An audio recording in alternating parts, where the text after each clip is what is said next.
All right, welcome back. So let's get into it. So before we ended the first section, I said I'll be giving a better explanation of the Sharpe ratio, and we finally got a 1.03 for Sharpe ratio, which actually indicates that on average the investment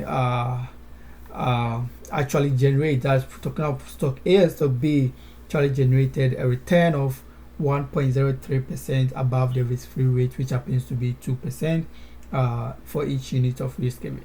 So I mean, in short, for each unit risk of for each unit uh, risk taking, uh, we have our Sharpe ratio being 1.03% above the risk-free rate of 2%. All right, let's go to our next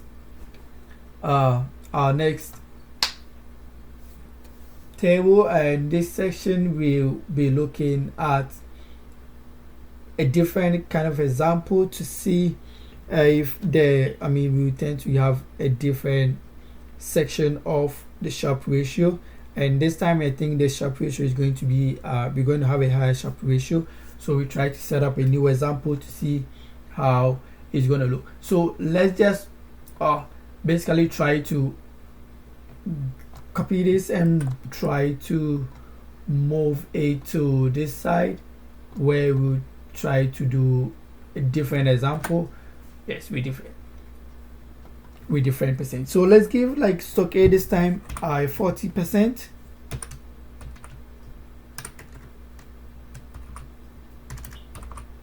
Oh, sorry. And let's give the remaining 60 goes to obviously stock B. So it's more or less like doing what we did. By this time we're trying to see if we're going to get a different Sharpe ratio, and it follows the same trend. So for the follow again, it goes like this with our percentage in stock A. Again, you multiply it by the average return of stock A, then you add it to stock B, that's the percentage stock B, and the next thing you do is multiply it by that of A, and this gives us so let's bring it like to the small place, and this gives us 11.8%, and let's extend this to get more space to have it here. Yes. All right, so let's try to get a portfolio standard deviation again. For previous we have a square root,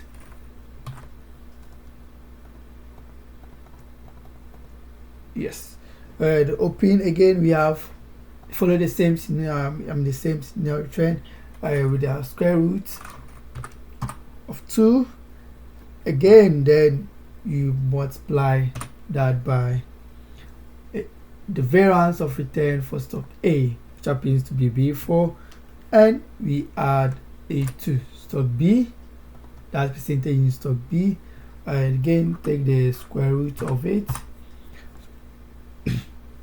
sorry, and you multiply this by that is the variance of return for stock B. Then what you do next is, because square root are so plus 2 times, we come back to the stock. Oh, what happened? Also, let's try to do it from up, and I think it's going to, yeah, it's still gonna work from there.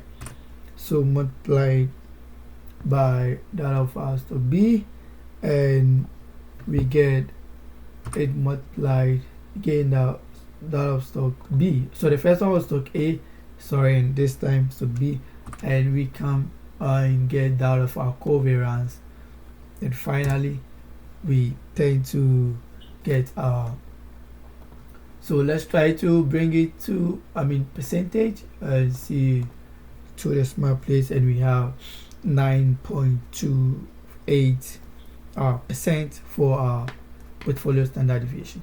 So quickly we get into the risk premium, which is going to be a simple one to understand, and it's obviously our expected portfolio return just minus risk-free rate, which happens to be this, and that gives us 9.80%, 9.8%.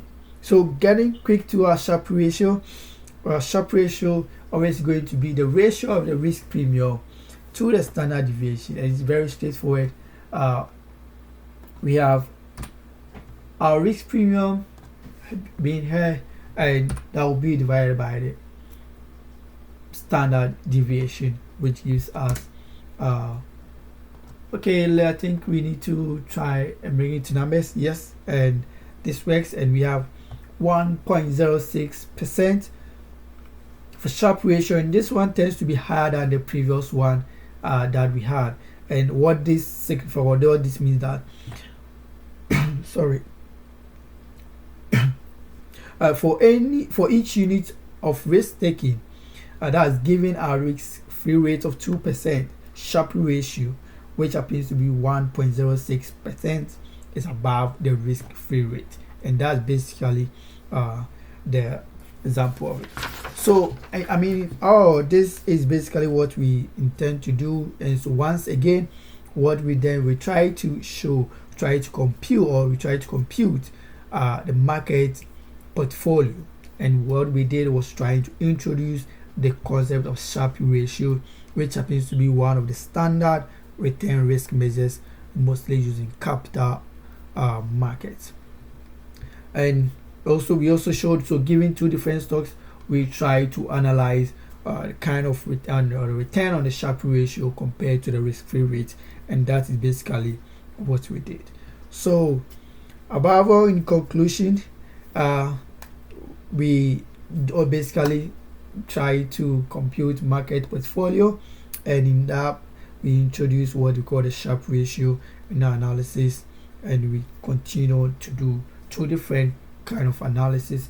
And the most important thing is trying to understand what it indicates, as we made mention of. As given this 1.06, it may indicate that on average, or for each unit of risk taking, given a risk-free rate, the Sharpe ratio is 1.06% above the 2% of that is risk-free rate. So basically, this is what I have for DI. In our subsequent video, there is going to be more interesting ones, and a lot of detailed news will be going to be analyzed. Thank you, and have a great break.